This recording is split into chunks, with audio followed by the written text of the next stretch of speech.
All right, so really this is introduction to mindfulness meditation, and we'll talk a little bit more about the specifics of that as we go. All right, I'm just checking the mic. Cool. So we'll start with a little introduction about me, about the community, a little bit more about the open house, and then get into why you should care about meditation, especially if you are doing inner work. This is not a meditation for necessarily for like sports performance or for, being better in your business or for sleeping better. This is really how to apply meditation for the path of alchemy, the path of transformation and doing inner work. We'll get into like how to start because oftentimes that's where people are. Maybe you've wanted to, have a meditation practice for a while, but, there's always something that sort of gets in the way or keeps you from being consistent. And so we'll talk about how to actually start and stay consistent to develop a practice. And then we'll be doing some different meditations during the workshop together, but we'll go through a longer practice there at the end, and then we'll have some time for Q&A. I just want to make sure I have the right screen. Can everyone see the main slides? Is that what's showing up on the screen? Cool. Thank you. All right. So it gets a little weird when it's the screen share, like I can't see what's all going on. So a little bit about me. This picture is from 2000, and so like I was meditating even back then. And one of the reasons that I really wanted to start with meditation as far as the open house, not breath work, we'll be doing more of that tomorrow, is that this is the foundation of like my own work. Before I knew about breath work, I was meditating, and meditation really changed my life. And I don't say that in to be like dramatic. It helped me to get sober. It helped me to, leave a career, actually couple careers that I wasn't happy at different times in my life. I actually got to go live in Tibet for a year at my teacher's monastery because of meditation. So this picture is from a little bit before I went to Tibet, and I'm still practicing now. So it's really an honor and a privilege to be able to share this practice. And then, as far as if you're new to Blue Magic Alchemy, there are some people from the school site already in here. And there are also people that have joined just because they saw me on social media or they have attended another breathwork or another workshop.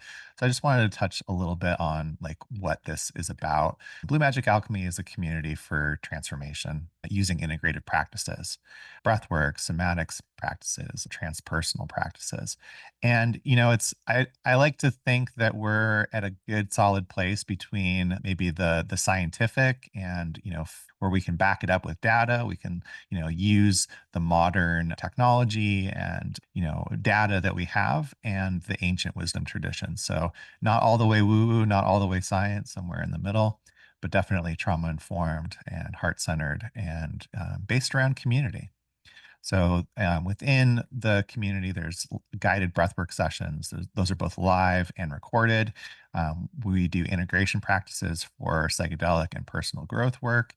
And I think what the community really offers, in addition to just a place to support each other, is a structured path. When I first started doing this work, I tried a lot of different things, and I tried a lot of different like signed up for people's emails and got their freebies, and that didn't always work out so well. So really when I started this brand, the question that I wanted to answer was like, what would I have needed when I first started? And the things that we teach and that we offer here are things that really have helped me. So that's why I'm talking about them, is as I believe in them. I've seen them and experienced the integration of them in my own life. So yeah, so like you really should join. It's free, right? It's a safe space to explore altered states naturally. For some of my clients that have followed me out of their treatment journey, they're not ready or wanting to work with psychedelics in this moment. Some of us are, and that's okay, but that's not the whole focus. And sometimes with these types of communities, like the focus is on the method rather than the whole journey.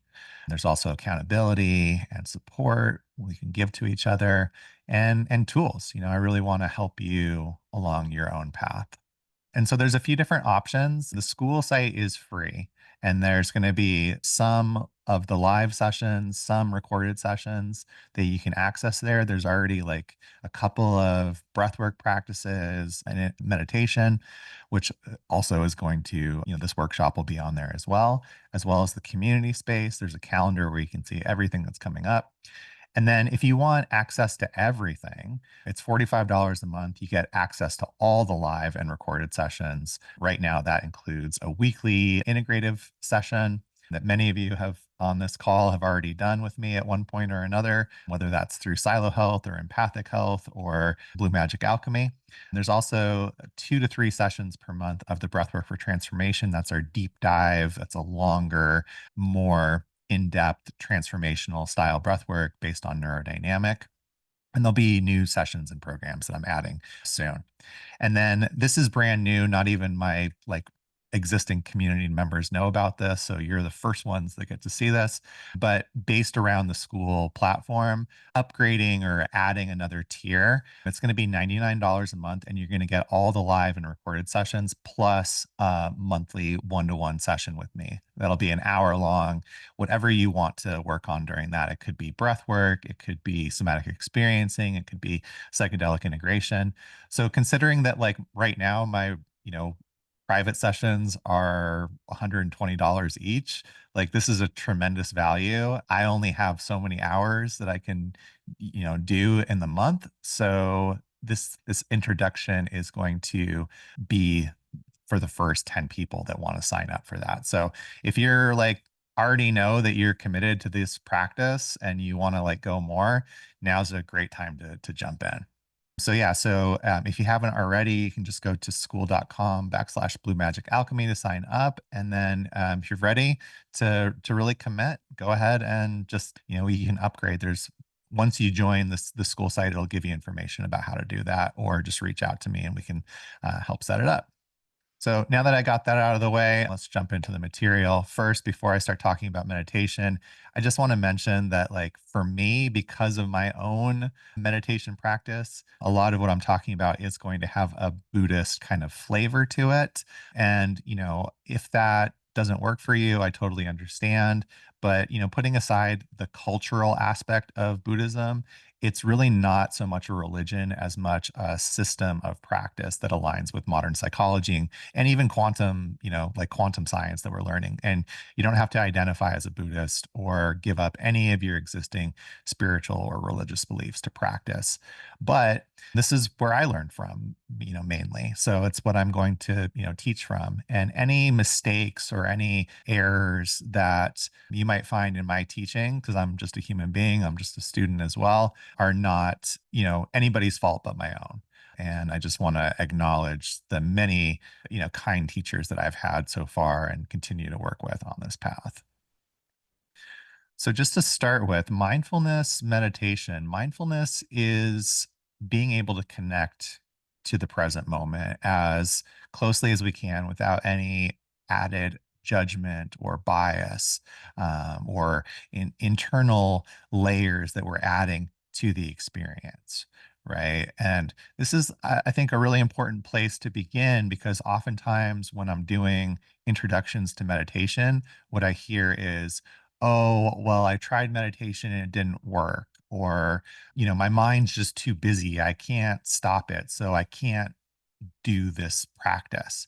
And so it's really important to just be very clear up front that we're not trying to completely, clear the mind of thoughts. We're not trying to like get to some sort of Zen like place where we're floating, above the ground and, everything is just rainbows and bliss. Like, if you get there, great, let me know. because usually when I sit down and meditate, my mind is just really, really busy. And, that's not my experience. We're just being able to connect to the present moment. And so if the present moment, your experience is frustration, then that's going to come through in the meditation, right? If you're angry, then you're probably going to feel that as well. So yeah, it's just about being able to be with what's happening in the present, right? And when we start to talk about like Buddhist meditation, that's where we might start to like get a little bit more specific. Like there is these two sort of aspects that are in a way two sides of the same coin. There's this calm abiding. And that's where the more you practice, you are going to see and feel some presence and some relaxation and some calm and some reprieve from like all those thoughts. And then as that develops, you're also going to start to get these little peeks into what's called special insight or vipassana or vipassana in the Tibetan tradition, right? And that's because as we start to think less and feel more and touch into reality, we start to get to see and experience things as they are, not the way that the mind is telling us or perceiving it, right? So the you might say that one of the benefits of practicing this meditation is that mindfulness develops, right? Mindfulness is being able to have this awareness and this insight outside of the meditation process as well, not just while you're sitting on a cushion. So I know you love to hear me talk, but I also just want to get into some actual practice. So the first, we're going to do a couple of short practices in throughout this, so that you're not just listening to me. So for the first practice, I invite you to just go ahead and close your eyes if that feels right. And we're not even going to worry about meditating so much here. We're just going to get curious and start to notice what's going on. So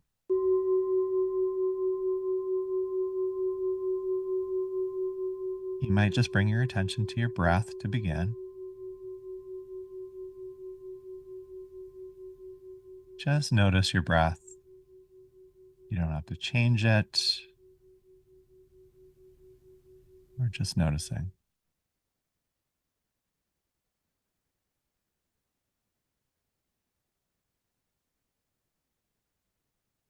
Really allow yourself a few breaths just to arrive.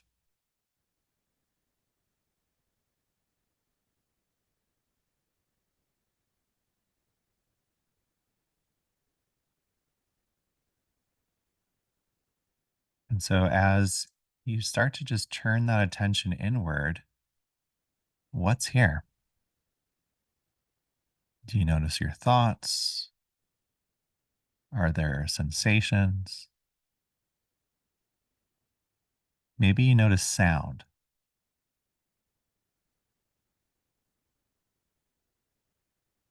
but just see if you can just notice. You don't have to judge. And if this feels overwhelming or confusing, just focus on that sensation of breath.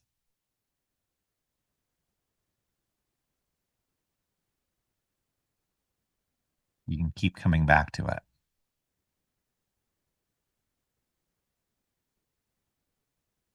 And then I'm also going to invite you just for a moment to notice what's happening in your body. And again, if this feels new or strange, you might just notice whatever you're sitting on, whether it's a chair or couch or a bed or the floor.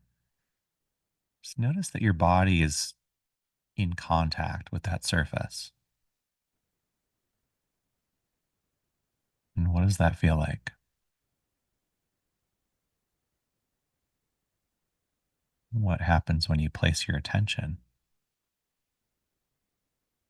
on that sensation?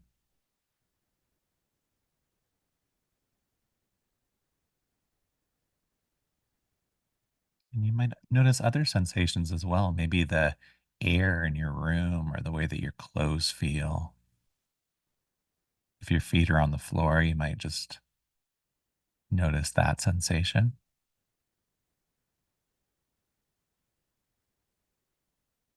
But we're just being curious and just noticing.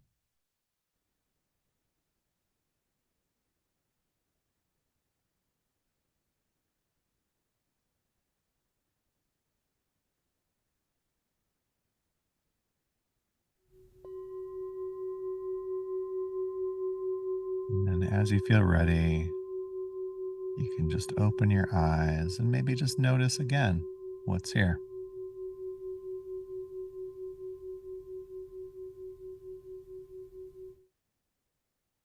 So, for some of you, that may have been the first introduction to meditation. So, welcome. Let's talk about why you should care about meditation. Because, I mean, if you don't care about something, you're not really going to do it, right? Well, there's lots of benefits. I think that meditation is one of the best things that you can do just for your life in general. It's going to improve your concentration. It's going to bring in clarity. You're also going to develop something called that we in meditation we call equanimity. And you might say that equanimity is just realizing that whatever is happening isn't any more or less important than anything else. In other words, one thought is just as important or unimportant as another thought. And we start to observe our experience, right? Like often pointing out these really funny things about being a human. Like when you get up this, when you get up in the morning and you're getting dressed, you don't open your closet and go, which outfit do I like the least? Right? We're always choosing the things that we like and sort of avoiding the things that we don't like.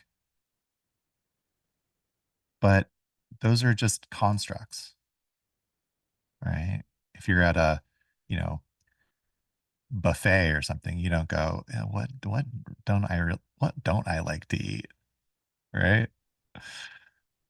But again, these are all just stories, really, that we're telling ourselves.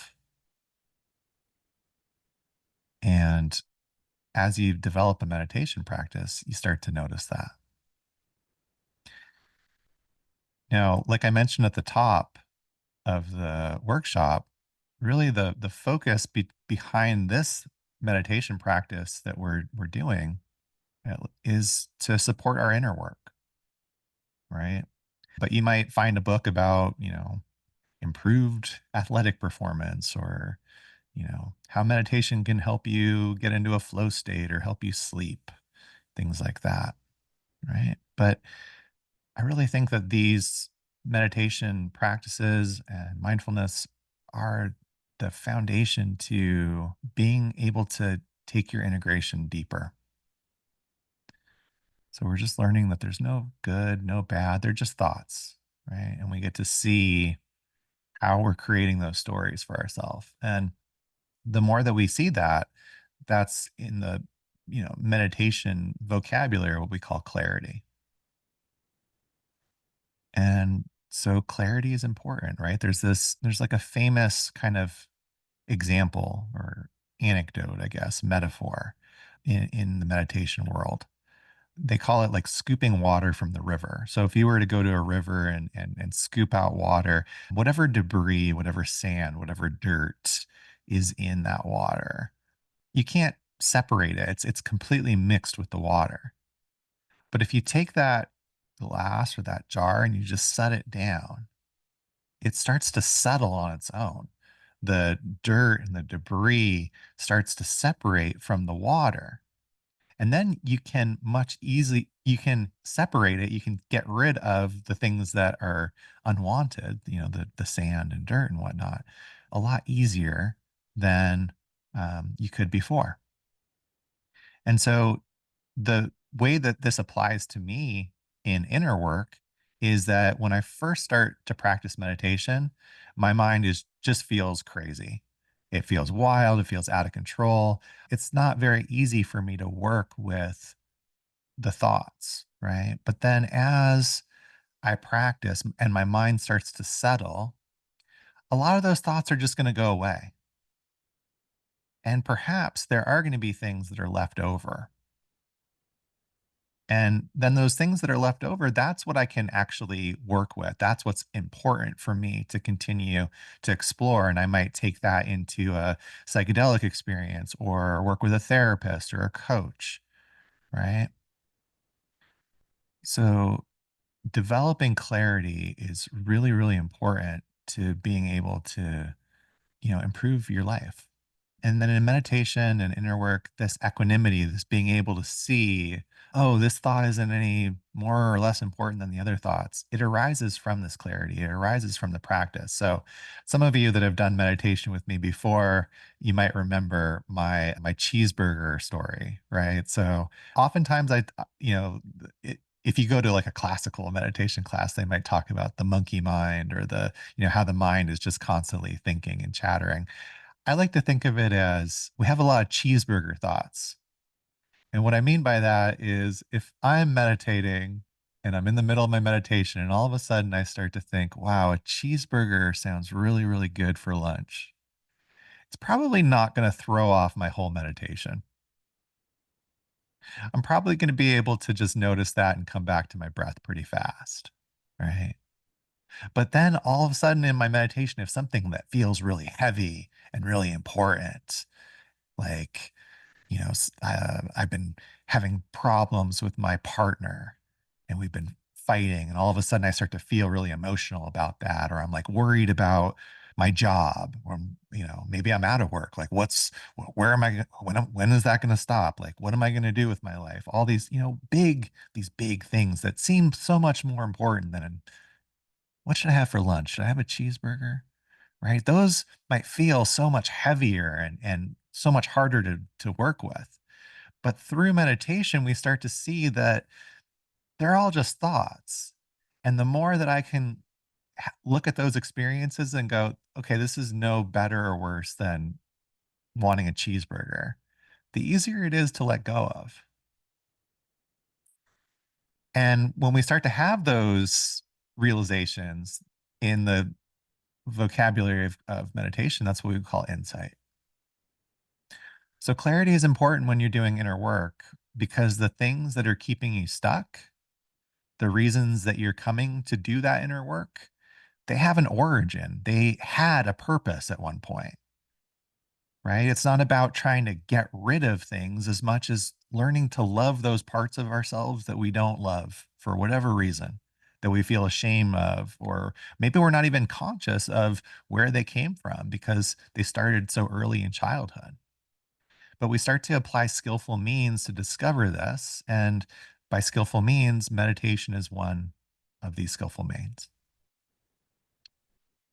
And we start to discover that we can let them go and do something else.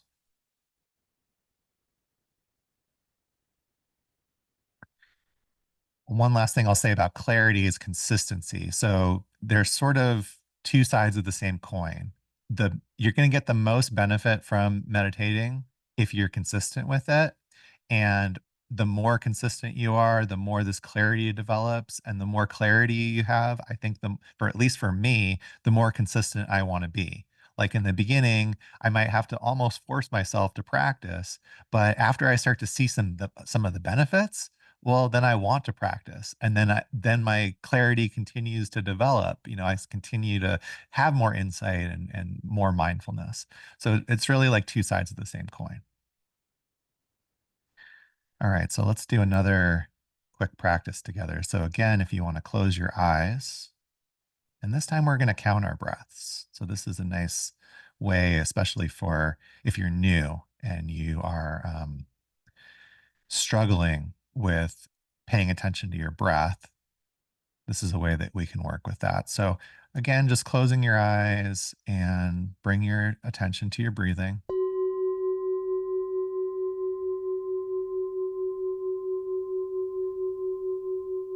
Nice deep breaths in and out of the nose.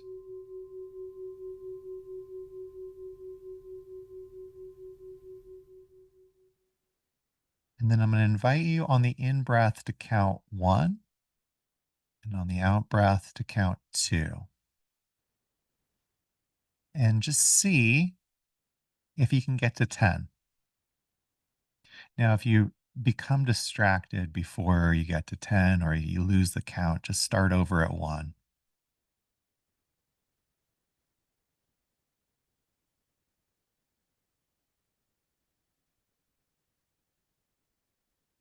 Use that count to bring more awareness to your breathing.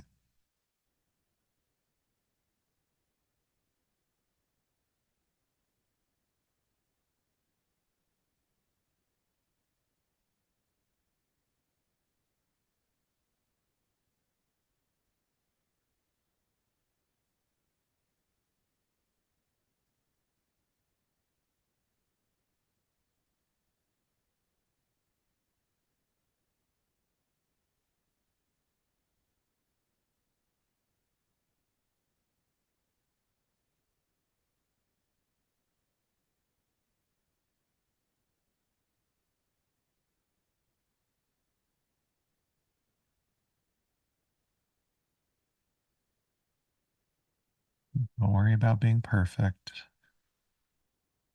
It's just a practice.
And then again, as you feel ready, just allowing your eyes to open.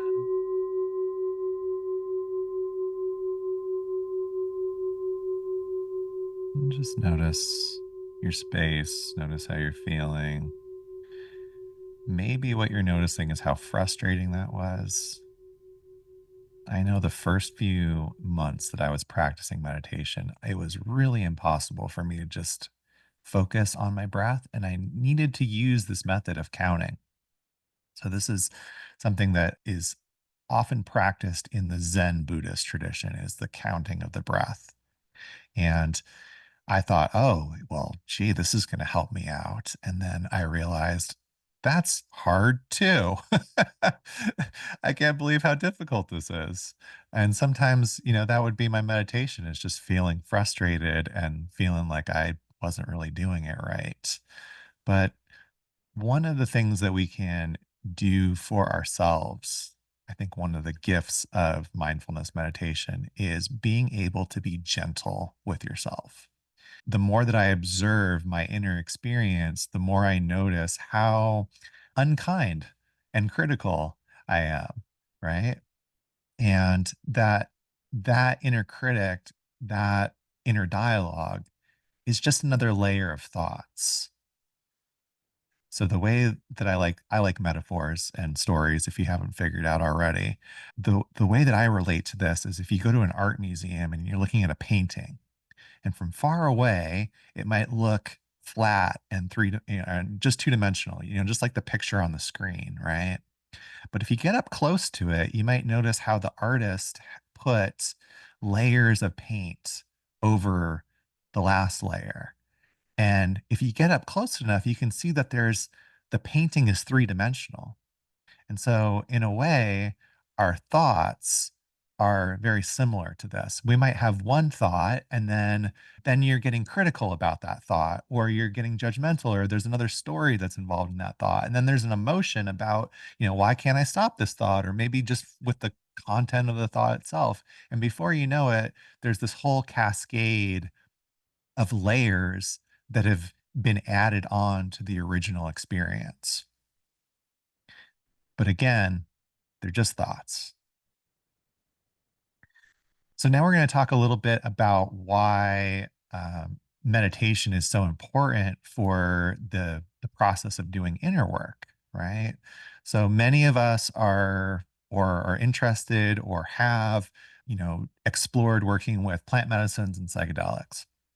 So clarity and mindfulness, if you're not if you're not practicing mindfulness and you're working with psychedelics, man, you're just missing out. I'm sorry. Like there's no easy way to say it. This is the way that I really this is truly what I believe. Because if you think your mind is noisy right now, just sitting on this workshop or, in the relative quiet of your house, just wait till you're in an expanded state of consciousness. And if you haven't seen this picture before, the picture on the left, this is from one of the Johns Hopkins psilocybin studies. The picture on the left is the mind and the neural connections in the mind normally, and then on the right is during the psilocybin experience. So there's a lot of potential for transformation, which is beautiful and amazing. But there's also the the volume gets cranked up quite a bit, right? So this is why it's important to to practice mindfulness and meditation if you're wanting to do inner work. So, just like an athlete doesn't show up to the game without practicing, right? This is something that you can do in your inner work, and it doesn't have to be psychedelics. If you're doing therapy with somebody, if you're doing somatic work, if you're, mindfulness and meditation has helped me get through difficult sweat lodges or ice baths. It's about being more present to what's happening in my experience without letting my mind hijack me and tell me like the story about what's going on or how horrible I am or why I should live in shame or continue to stay small, right? So meditation is going to not only improve your set and setting, the things that we talk about so much in reference to psychedelics, right? Set being your inner world and like your feelings, your emotions, how you're doing, and your setting being the outside, where am I doing this, right? So there's times where somebody's been really upset or really worked up, and I'm just sitting there and I'm calm, and after a while, they might say like, "Gee, I feel calmer just sitting here with you." Right? So you can affect your outer environment with your inner work as well as, you know, the your own inner landscape. Getting ahead of myself here. I like to talk about a third set. So, set and setting, you'll hear that almost everywhere, right? The importance of set and setting. To me, there's a third set, which is your skill set, right? And so the skill set are the tools that you're bringing to your inner work. And that's really what Blue Magic Alchemy is all about, is about developing and improving that that skill set, those tools that you bring to your life and your capacity to work with the good and the bad in life, right? So here's a nice little quote from, somebody that knows more about these things than me, right? In order for you to go from the old to the new, one of the ingredients that helps you do that is consciousness. Consciousness is awareness, and awareness is paying attention and noticing. The more conscious you are of your unconscious self, the less unconscious you will go during the course of your day. And why is that important? Well, we're having 60 to 70,000 thoughts every day, and 90% of them are exactly the same. So the more consciousness that we can bring to that, the more that we can change, the more that we can notice, like, that one's really not serving me. What do I need to do to let go of it, or change that pattern, or replace it with something else? And then here's a nice little paradox about meditation. I'm asking you to be consistent, but the secret is to practice without any expectation on the outcome. Just practice. right? And the nice thing about just treating it as a practice is all of a sudden it doesn't have to be perfect. All of a sudden you can try different things, right? This is something I'm often encouraging to the community members that are breathing with me regularly. It's like, well, if you're always lying down while you practice, maybe try sitting up once. Maybe try going outside. If you always do it with music, do it without music. Like try different things. Notice what might change when you change the setting, right? Or the set. And that's okay because it's just a practice. It's a journey inward. And this is like a real big secret is just to practice without being focused on the outcome. The outcome is or that wanting that outcome is just a thought too. So just see if you can enjoy it just for the experience. And then as you start to do that, you start to become more of the observer, right? You're not, it's interesting. Like when you're watching a movie,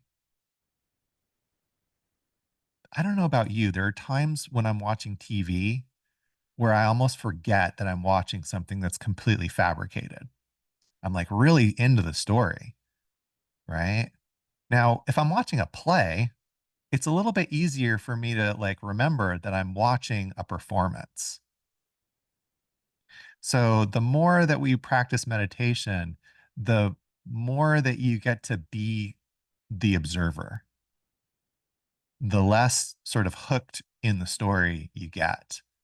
Because thoughts want you to do something, right? There's a story that you're reacting to. That person cut me off, right? Or, my partner is like trying to disrespect me when she doesn't take out the trash, right? It could be what anything. But when you let go of what that narrative is and you just can be, then you can just feel and the thoughts kind of go away on their own because you're not paying attention to them in the same way anymore. So we kind of come to the theme of the workshop, which is when you think less, you can feel more. The less that I'm being pulled around by the narratives of my thoughts because I believe them or because I don't have, think any other possibility is there because it's just objectively true. The more curious I can be about, well, what else is going on and how is this making me feel? And maybe what's the root of this? Or just let it go and all in all. And I love this little quote here from Corey Allen. Meditation pauses the story in your mind long enough for you to remember that your mind is always telling you a story. So again, this is my soapbox. This is my hill. I will die on it. Mindfulness meditation is the number one resource for working with psychedelics. As a daily practice before you start to help you ground and center during the journey, for clarity, for awareness, for regulating the nervous system.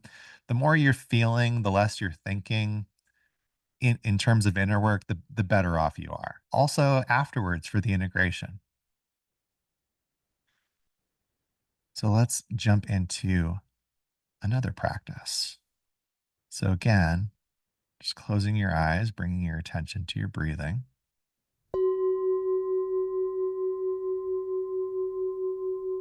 And so, as you start to notice your breath, just want you to notice what else is there. All you have to do is notice. Notice distraction, notice thought. And then, as soon as you notice, just come back to your breathing. Like you might just get curious about how long you can focus on your breathing without a thought or a sensation or an emotion popping up. All you have to do is notice and then come back to the breath.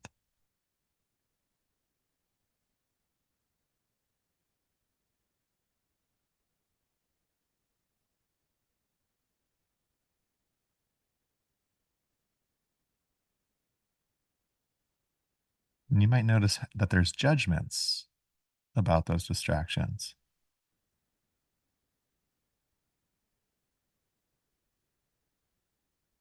But the more that you simply notice,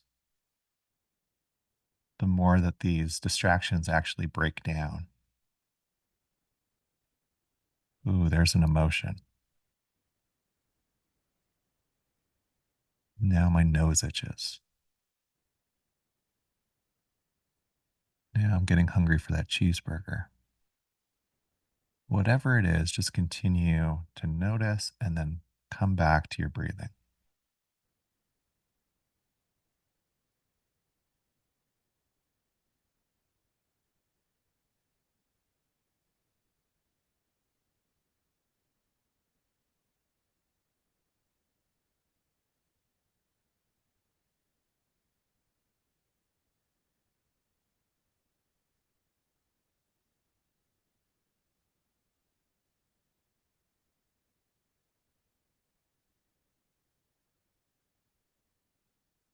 Every time you notice, you might even give yourself a little internal pat on the back.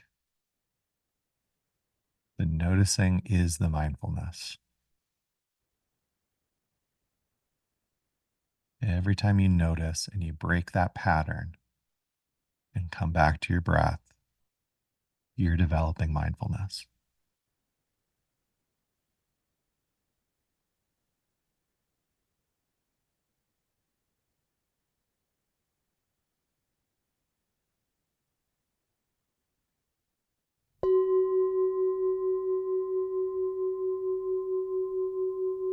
And again, as you feel ready, you can open your eyes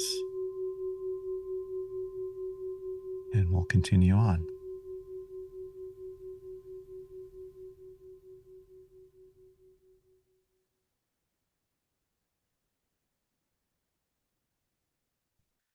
So let's talk about starting a practice because oftentimes this is where people get really tripped up.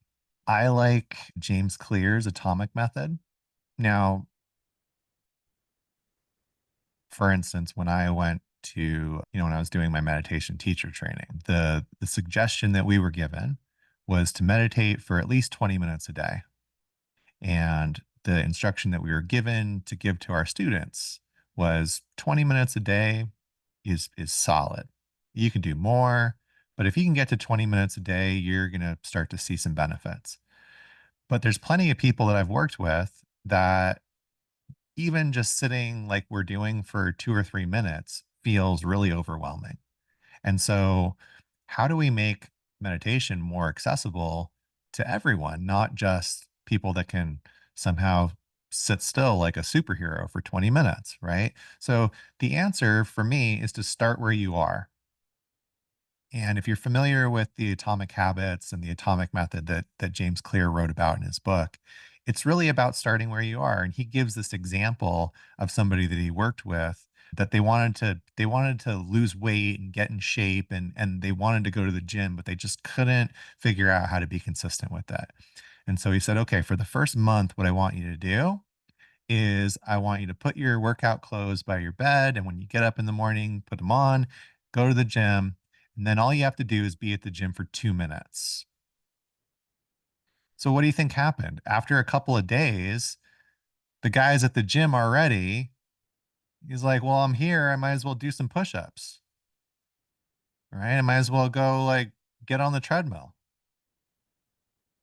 After 30 days of doing that, not only did he have a habit of this is what I do, I get up and I go to the gym, but he was already well on his way to having an exercise routine because heck, you're already there anyway. So just start where you are. If like 20 minutes is a great place to, get to. If 20 minutes is too much, start with 10, start with 5, but make it a consistent habit. Make it something that you do all the time, right? Every day. It starts the more that it's a part of your identity, the easier it is gonna to do, right?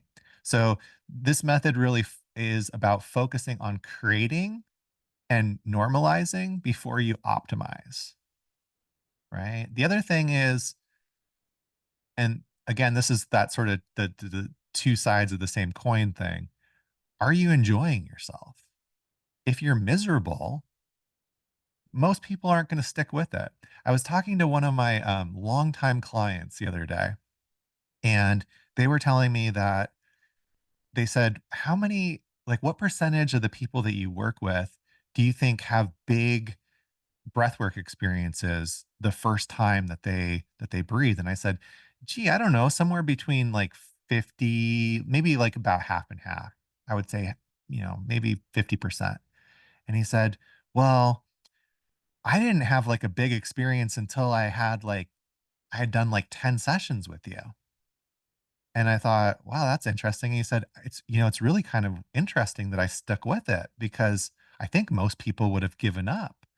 And I said, "Yeah, I agree with you. Like, I'm grateful that you did stick with it." So, yeah, there are the rare people that like me, like I read about meditation in a book and it said, "Don't just believe what it says in this book.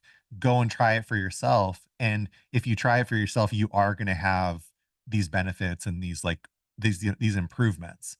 And so it was like, okay, fine. Well, even though the first time that I'm sitting down and meditating is awful and really, really hard, I really want to see what the fuss is about. Right. But then when I started to actually get the benefits and I started to feel better, it was so much easier for me to like want to practice. Right. So the more that you can just bring in that enjoyment from the get-go, and again, this is all I'm leaning on James Clear a lot. He talks about stacking habits, like maybe or rewarding yourself. Like maybe after you meditate, you have a nice glass of tea, or you go for a walk, or you do something that you enjoy doing, so that your mind starts to associate these things that you like with the meditation. And again, you can read Atomic Habits. I'm probably going to do a class at some point on Atomic Habits because it's been so helpful for me and for some of my clients. Another thing that is really going to help you, and again, this starts to bring us back to the intersection of inner work and meditation, is intention.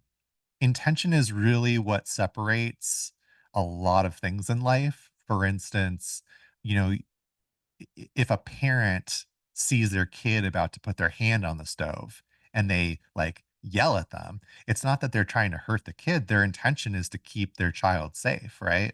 So intention really changes the action of what you're doing.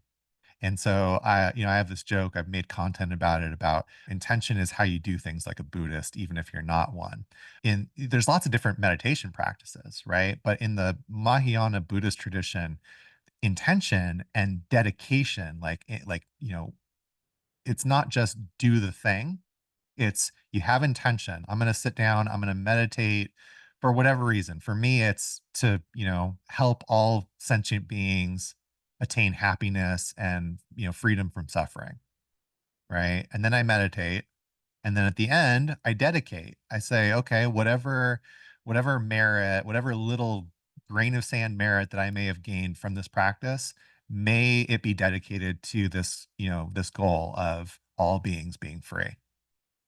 And so it's the intention that separates the meditation and makes it Buddhist, right? And intention and dedication strengthen the neural pathways that are formed by performing the action, whatever it is, right? That makes the connections more familiar in your mind, in your brain. And as you practice, those pathways are accessed with less effort. This also, like, not to go off on a big tangent, but this we could really go into like how similar this is to manifestation, right? The secret to manifestation is not when I'm happy, I'll have $1 million. It's to start feeling what it feels like, the joy that you would feel with $1 million before you actually have it in the physical reality, right? And I'm just using $1 million as one example. It could be anything, right? So we really have to start bringing intention into our daily experience, and especially when we're trying to change something in our life, it's important to start with intention and start to feel what that feels like to have that, achieve that thing without actually having it. And again, if Buddhism doesn't appeal to you, how about neuroscience? The neuroscience is the neurons that fire together wire together. right? And then that's just a different way of saying the same thing that I just said. Same idea, different system. Also, if we're going back to working with psychedelics, have you have you set intentions when you've done psychedelic ceremonies? It's pretty much a requisite, right? If you go to any sort of ceremony, whether it's a sweat lodge, a peyote ceremony, you go sit in, South America with ayahuasca, there's intention is everything, right? So just start bringing intention to more than, your plant medicine ceremonies. You can start to practice it in your daily life and start to cultivate it. All right. Our next practice. Again, hopefully you guys like these little mini sort of exercises. Helps to break things up here. So again, closing your eyes and bringing your attention to your breath.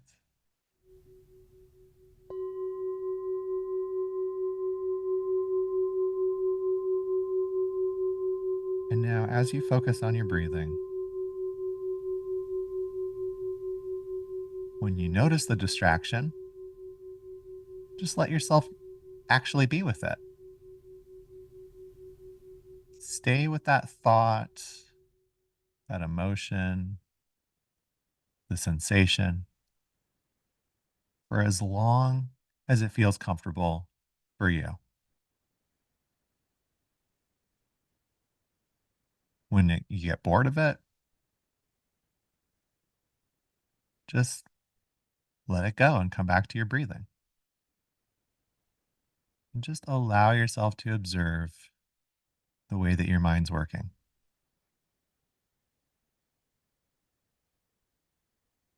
Think of these distractions, these thoughts, as clouds crossing the sky.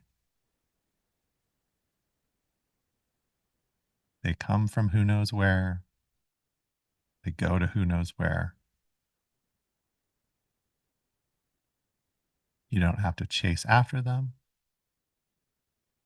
You don't have to push them away. You could simply allow yourself to rest and observe.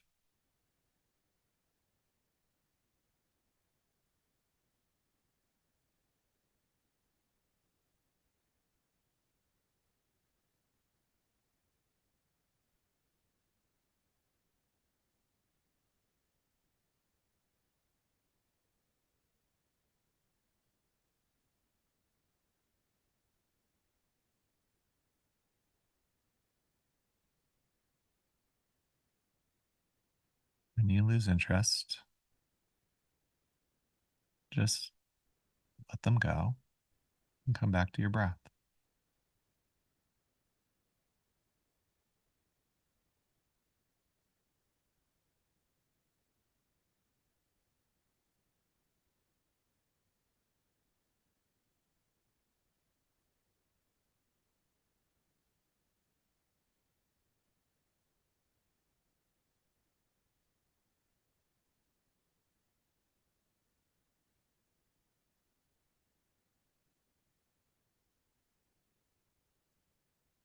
Allowing yourself just to be with the mind in its natural state.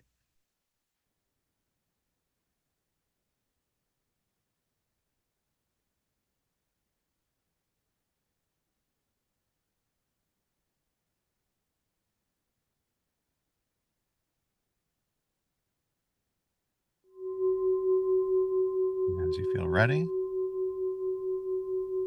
letting your eyes open, coming back to our shared space.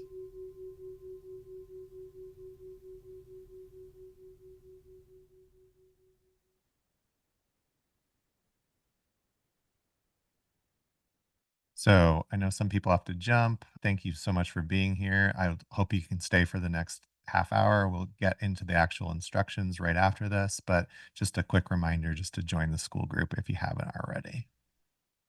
So let's talk about how to actually practice. And I like to say that mindfulness meditation is not easy, but it is simple.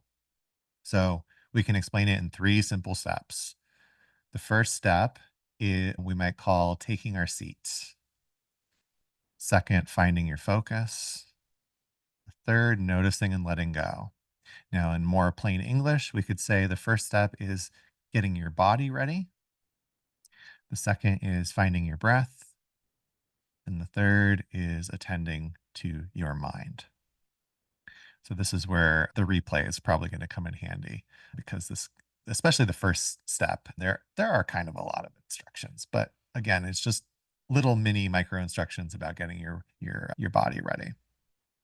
But when you take your seats, and this is the reason I like calling it taking your seat, it's the beginning of this container. It separates your practice from other activity. In other words, this is how you start to build this intention, right? So you might sit on a cushion or on a chair or sit cross-legged on the floor. You do want to sit up though.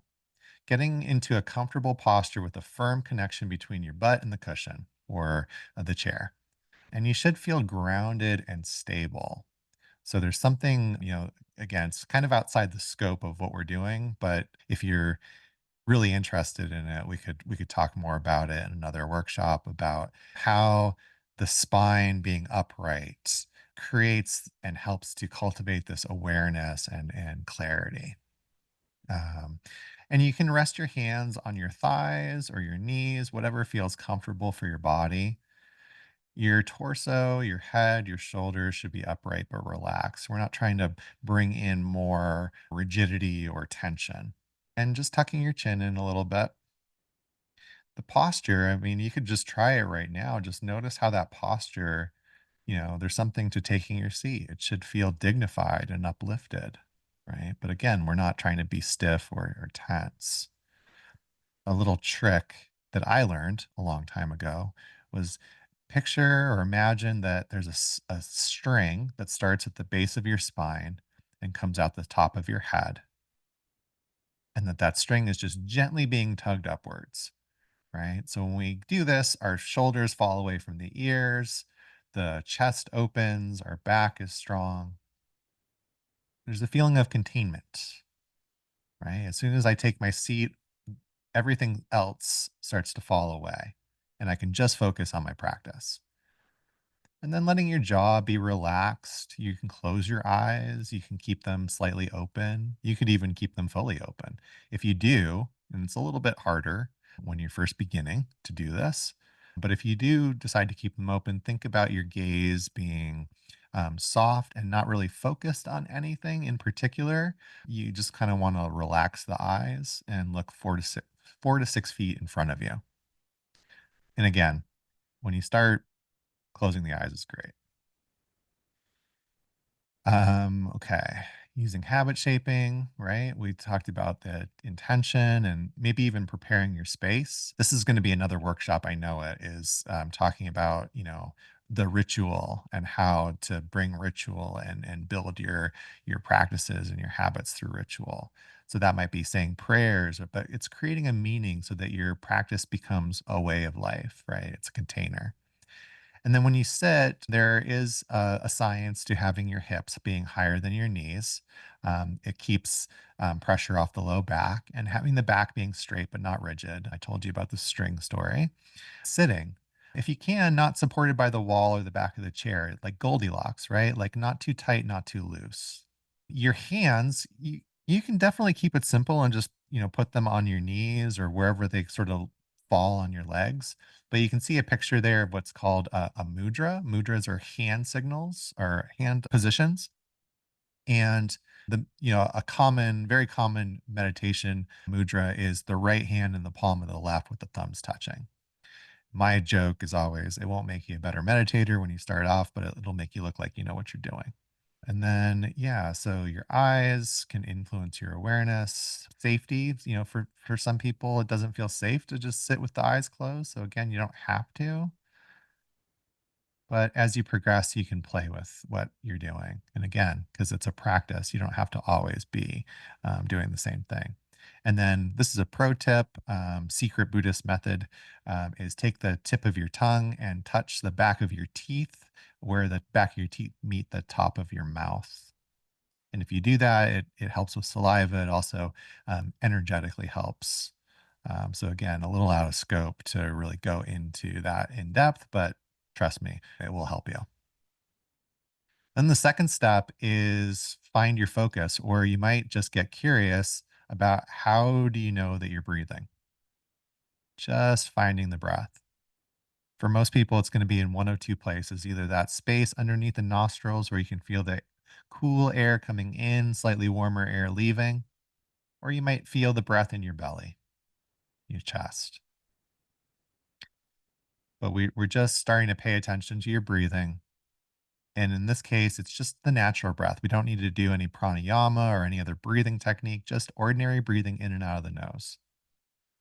And your awareness becomes connected to your breath. Again, that Goldilocks metaphor, right? Not too tight, not too loose.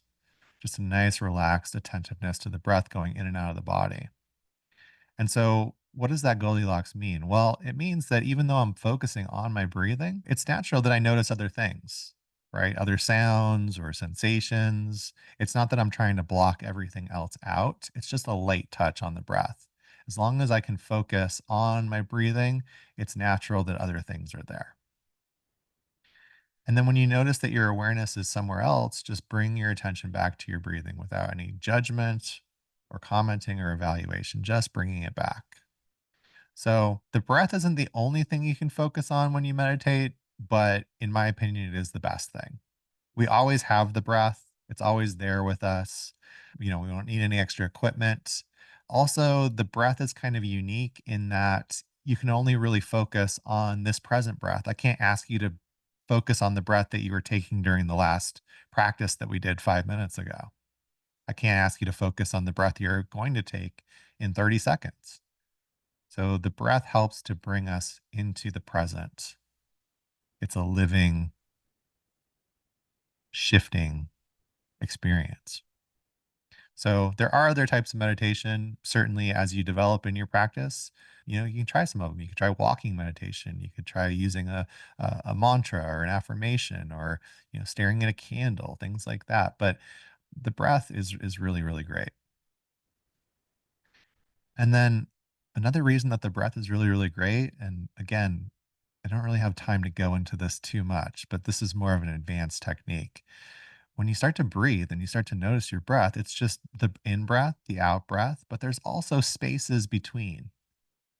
And as you start to practice, you might start to notice in the beginning, it might be like really impossible because your mind is just going a million miles a minute. But as your mind settles, you'll start to notice the spaces between your breath, the spaces between your thoughts. And that's where things start to get really, really interesting. So we can talk about more about that later. The third step is to notice and let go.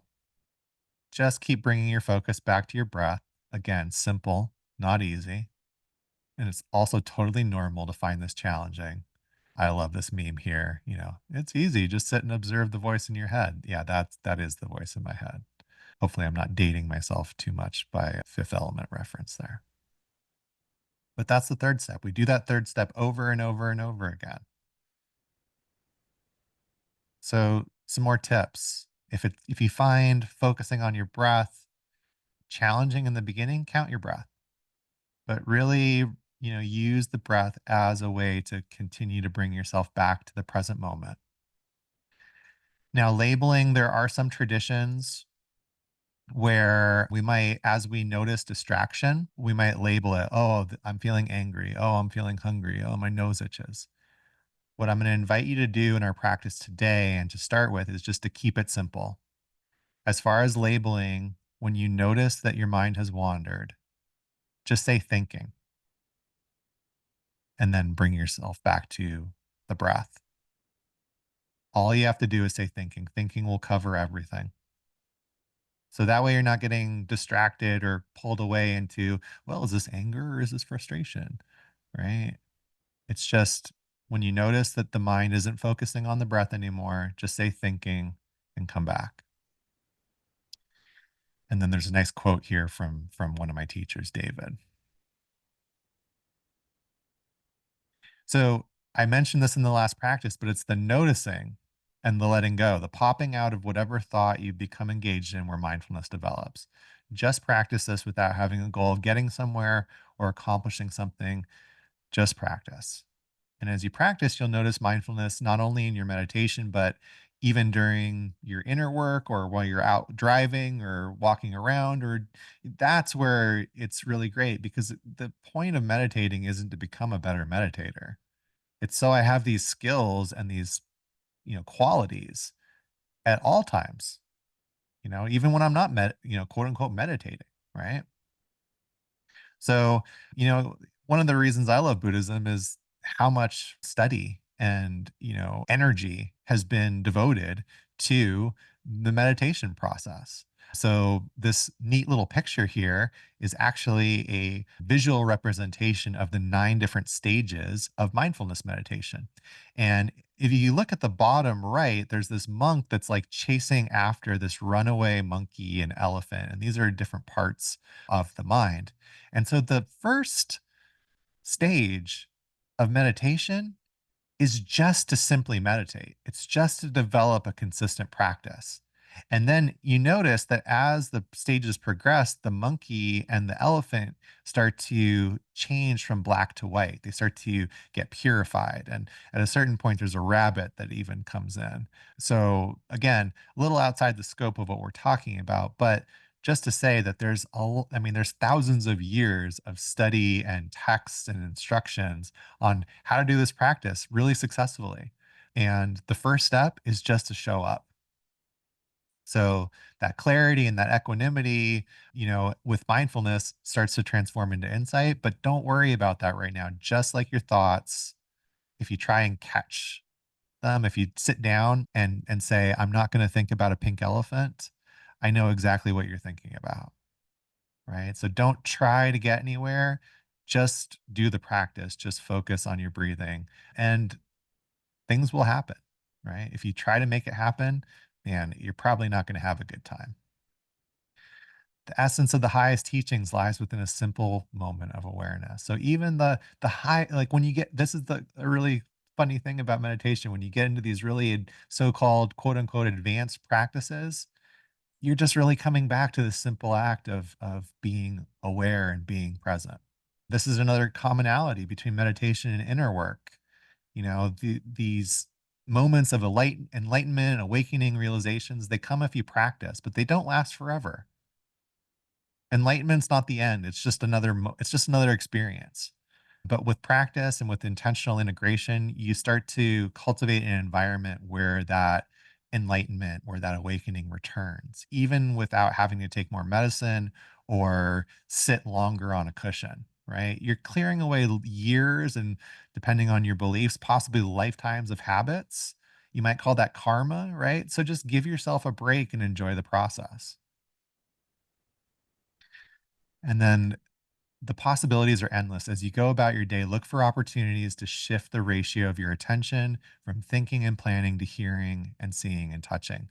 So you can read this on your own, but to basically, it's not just about your formal sitting practice. Now, I do want you to develop that and be consistent with it.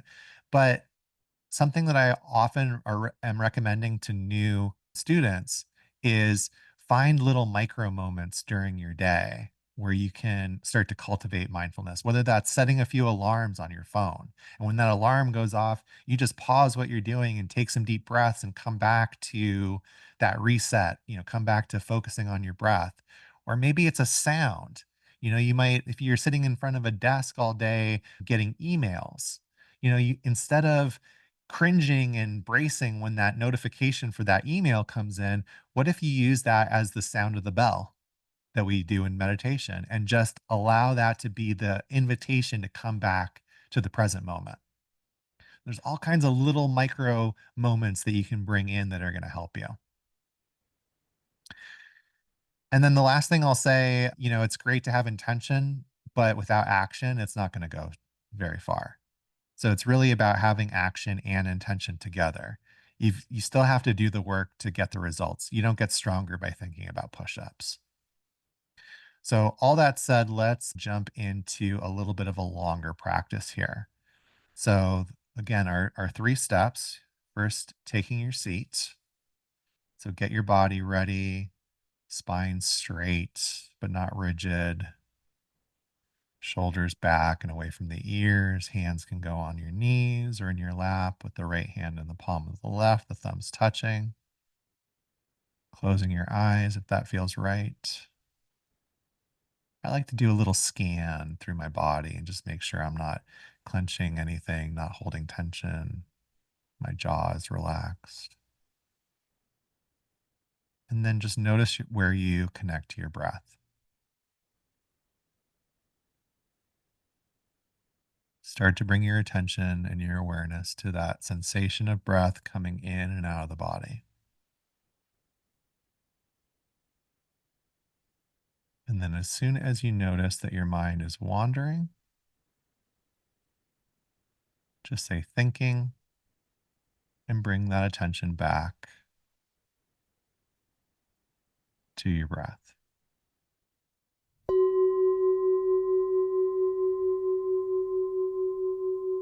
Notice that the sound of the bell comes and goes.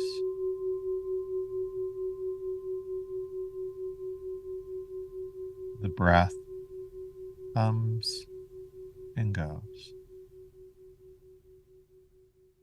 Even those thoughts, sensations, emotions come and go.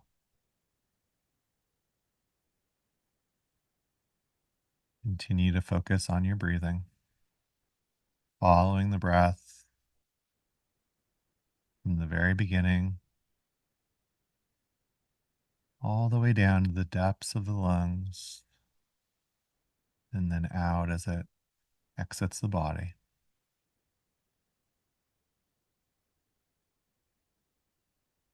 And whenever you notice that you aren't watching your breath anymore, just say thinking, let go of what's holding your attention, and come back to your attention on your breath.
Chase after the thoughts. You don't have to push them away. As soon as you notice, just thinking and come back to your breathing.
again, just letting your eyes gently open. And this time, just allow your eyes to notice what they see. You could just think of them wandering about your space, just noticing what's here, what the eyes see. Let them explore.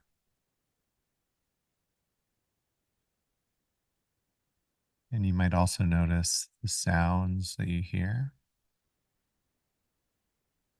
any sensations that are alive, especially outside of the body, like on the skin, noticing your clothes or maybe some air in the room. There might be tastes or smells. Just taking a moment just to notice how you're feeling. So that was a little bit of a longer practice. There's also a 10-minute guided version on in the school classroom under mindfulness meditation. So again, if you're not a member of the school group, I invite you to join up. It's free, school.com/Blue Magic Alchemy. And then again, we have those two extra tiers of the $45 a month for all of the live and recorded content, as well as $99 a month would include a 1 hour session with me once a month. And that's going to be a limited time thing for the first 10 people that sign up. Oh, also, should I think I stopped the screen share too soon, but this is, part of the open house. So there are going to be two more workshops. Well, technically one is a workshop tomorrow. We're going to talk about breath work for integration. So a little bit more specifically on breath work and how that can help you. And we're going to go through the weekly practice that we do of integrative breath work. And then on Wednesday, it's just a practice session. So it's going to be this practice session that I do called Relaxing the Mind and Body. It'll be a guided experience in the evening. Again, you can find all of that, the Zoom links and whatnot on the calendar for school. So we got a few minutes left. Thank you guys so much for hanging with it and for practicing. I just wanted to open it up for any questions or comments that you might have. Thank you. Yeah. Appreciate it. And then I think, what you said in the beginning about, it's easy to it's sometimes it's hard to be consistent and it's easy to kind of get out of the habit. Just as a little bit of a preview, at the end of this open house, we're going to start a 14-day sort of challenge where we can all meditate every day and like support each other. It's really bad timing for me because I'm going on a retreat at the end of this open house. And that's why I really wanted to like get all this in before I did that. But as I'm in retreat, I'm going to have like different prompts and, quotes and things to support everyone in their practice during those 2 weeks that I'm gone. And then I'm actually planning on starting like a live microdosing and meditation group and class that's going to be it'll live on the school site when I get back. So that I'm hoping that 14-day sort of challenge will keep everyone, get people into the habit, give you a little taste of that consistency, and we can all support each other. And then when I get back, I'll start recording and doing those live sessions, which can be with microdosing, but it's not required. I found there's a lot of synergy there, but the meditations will be useful for anyone with or without medicine. So thank you for bringing that up. It was a good sort of segue for me to bring that up myself.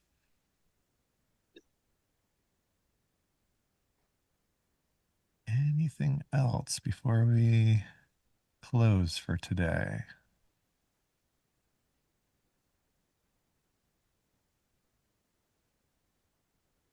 Well, awesome. Thank you all so much for your time. I know it's a lot to, take an hour and a half to sit on Zoom, so I appreciate it.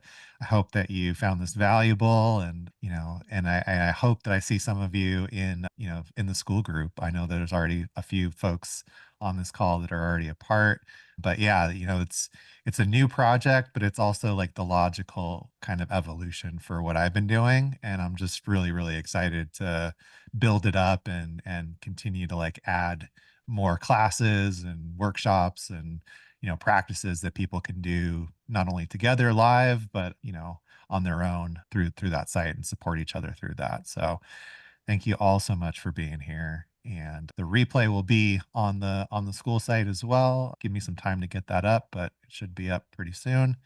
And yeah, tomorrow, same time, we'll be doing a workshop on breathwork for integration. So hope to see you at that as well. So hope you have a wonderful rest of your day. Thanks so much for being here, and I look forward to seeing you soon.